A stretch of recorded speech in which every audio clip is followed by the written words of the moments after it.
I have the keys. No, not the keys like DJ Khaled, no. No, not the keys like the Keyblade, no. But I do have the keys on what is the most important thing that I feel like Dragon Ball FighterZ needs to achieve to be successful. Successful with a sex, not a X-full, you know what I'm saying? Okay, let me talk about it one time for the sixth time.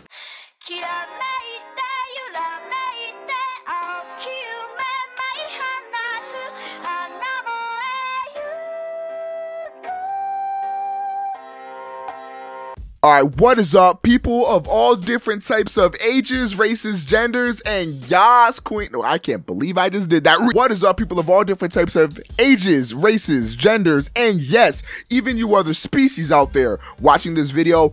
It's your girl, OmegaPro. It's your girl with the diamond pearls, OmegaPro. It's like, I can't afford pearls, but regardless, I'm going to be talking about Dragon Ball FighterZ, obviously, one of my most anticipated titles for 2018. My personal favorite winner of E3 2017. What are your personal favorite winners of E3 2017? Let me know in the comments down below. But regardless, we're going to be talking about Dragon Ball FighterZ and what I believe to be the most important thing for Dragon Ball FighterZ to achieve. And that one thing is retaining that competitive feel while also being accessible to your everyday Dragon Ball Z fan. And now the reason why I say this is because Dragon Ball Z is a little bit different than any other property that you can make a fighting game out of. It has a large fan base and is getting even bigger with the continuation of Dragon Ball Super. So there's going to be a lot of fans out there looking to get their hands on everything Dragon Ball Z related, no matter what it could possibly be. Games, audiobooks, pornography, hentai, whatever. People want to see Dragon Ball Z shit. So when they see a game like this and they're like, oh shit, a new Dragon Ball Z game, let me, fucking hop on in here, right? It has to be easy enough for those people to just come through and press buttons and feel good about themselves, right? But if they play against someone like me online, I take out the dick like, Mank, and I fuck them. That's right, I fuck them. That's what I feel like they need to do. The reason why I think it needs to be like this is because I feel like little noobs and shit like that, like people that are just gonna hop on the game, they're not gonna understand, they're not gonna grasp all the in-depth like fighting mechanics and stuff. They're just gonna get washed online. They're just gonna try to understand the game and they're not even gonna have fun with it on a base level. So they're just gonna be like, I don't fucking know, and they might get turned off by that. And that could be bad because while competitive people will love this game, games really only get that support and that surgency from a lot of casual players. That's why you see games like Street Fighter and Marvel vs. Capcom and stuff like that trying to dumb themselves down. Now that's a bad thing. You shouldn't ever dumb down your game, but you should include little modes or something in there to make the casuals feel a little bit better about themselves for being complete trash at a game. So let's say Dragon Ball FighterZ becomes this worldwide fucking esport and everyone loves this game. It's being run at Evo. It has its own tournaments. And let's say, for example, somebody sees this on like one of the top games of Twitch or something like that.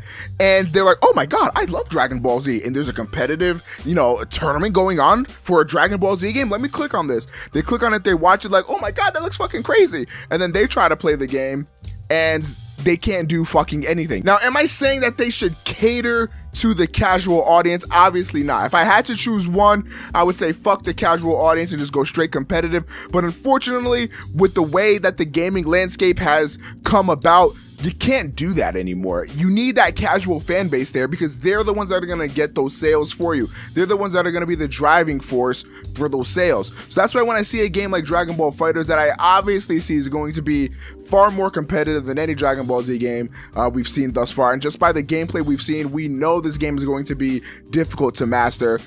I just feel like it's my job almost as a fan of this and as someone that wants to see more of this kind of effort coming out of game developers for me to support this any way I can, whether that's, tweeting every now and then saying, okay, Dragon Ball FighterZ looks amazing, whether that's making videos, trying to hype it up and get people into fighting games, right? Like that's what I want to do with my content on Dragon Ball FighterZ. I want to be able to bridge that gap between, a casual person that just plays Dragon Ball Z or that just watches the anime to be able to come through and be like, okay, so this is a fighting game, this is something completely different.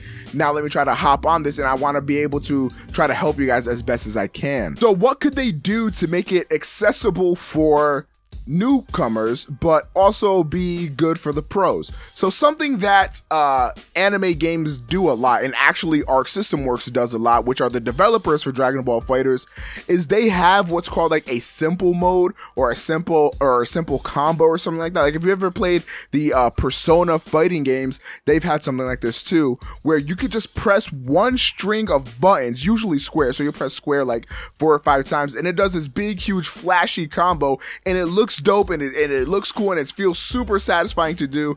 However, it does significantly less damage than the actual move, than that actual combo does that would have you input all the buttons. Had a little bit of a stroke there. So let's say there's one combo that's like, I don't know, 5 or 6 inputs deep, right? You have to do all these different special moves during it. You have to do these like cancels and all that stuff. Like that move will do a significant amount of damage because that's a difficult combo to pull off. However, there's a simple mode where you can just sort of like, you know, press, you know, one button, for example, and get a similar effect. Like it's going to look like that. It's going to look as cool, but obviously it's not going to be as rewarding because it's not going to do as much damage. So this would be good because if a newcomer is fighting a competitive player, that competitive player is still probably usually going to take the W over the newcomer, but the newcomer will at least feel like they're able to do something, right? Like I can't tell you how many times, like when I was trying to get into fighting games, how many times I've tried to play, you know, Street Fighter games or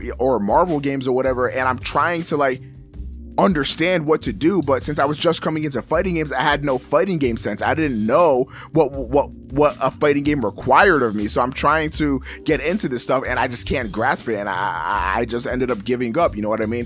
So if it had something that was like simple, like something like the Persona games, like how that was super simple to grasp and understand, then I feel like that could bridge the gap a little bit between the competitive and the casuals. So I spent a lot of this video talking about casual play, and you guys might think that I'm advocating for casuals, but no, I do feel like at the end of the day, while being casual friendly is super important to the success of this game, and the success of the game actually does matter because this dictates whether or not we get more games like this in the future, like maybe a Naruto fighting game, or you know, maybe a Dragon Ball FighterZ 2 later down the line, or even support with DLC. If the game doesn't sell well, then they can't do any of that shit. So that's why I did feel like it was important to bring up that casual gameplay there. But bar none, the most important thing is to be competitive, and the main reason why is because the competitive games are the ones that last the longest. You see Evo, one of the top games that's always viewed at Evo, and you guys hear me talk a lot about this in my videos, is Super Smash Bros. Melee. That game is super fucking old by today's standards, but yet it's still played religiously, and there's still new competition, new people coming out all the time playing these games, and it's because they're so deep and so competitive, while still obviously Super Smash Bros. Case being easy to just come in and just play on a casual level. But that competitive nature, that's what you're really looking for. That's what you really need, because without that, there is no longevity. Like, we take a look at Dragon Ball Xenoverse 2 for us Dragon Ball fans out there, and we play these games, and the only thing that gives it longevity is when they decide to drop a new DLC pack. You know what I mean? I don't want Dragon Ball FighterZ to be relegated to a game that I only boot up once there's a new DLC pack. Like, the DLC packs are cool and they're hype and they get me back into the game for like a week or so,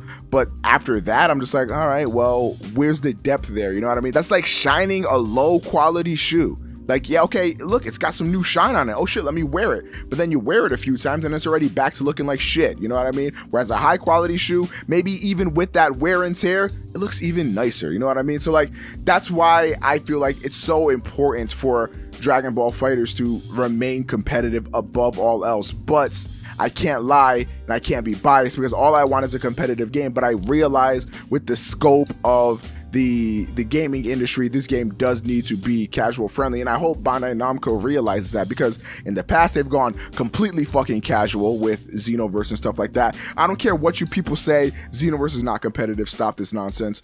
Every single Dragon Ball Z game up to this point largely has been casual. and this is their first foray into going into completely competitive, it looks like. I just hope that they do retain some of that casual feel, so that way when people try to play this game, when people try to get into this game, they can get into it pretty easily, because that will add to the longevity of the life cycle if people can just get into this game and get the hang of it and then start developing and becoming a better player. But that's what I think. What do you guys think? What do you guys think is the most important thing for Dragon Ball FighterZ to execute on? Let me know in the comment section down below. Of course, my name is OmegaPro. Thank you guys so much for watching. Thank you guys so much for the support on the recent videos. It really means a lot to me that my dream game is finally out, and you guys seem to be just as excited for it as I am. But again, hope you guys have a fantastic day, and I'm going to catch you guys in my next video. Peace out.